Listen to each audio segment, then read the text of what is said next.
sølle 5 guldstykker. Det var da ikke særlig gavmildt. Ja, det kan vi ikke. Museæder. Hvad mener du?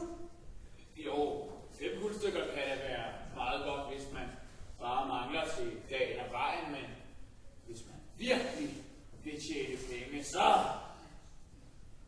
Men det er du da nok ikke interesseret i. Nu du hellere hjem til din far med dine 5 guldstykker. Ret lige nogle år nu at komme med gangen.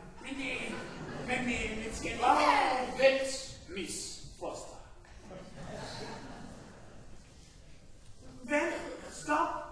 Vil du ikke være sød og gentage det, du sagde?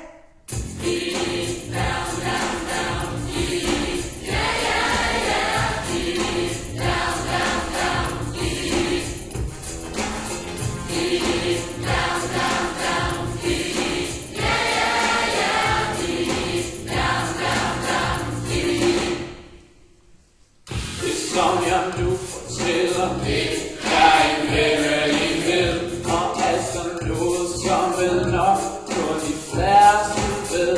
Men du er noget særligt, så jeg vil sige det ærligt. Der er en magisk sted, hvor pengene vokser på træer. Venter en myndig jord nok, ja, så vokser der flere, og du skal ikke tvivle mig. Du tager prøve.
Unge mand, vend i gang. I regnemarken var den vej.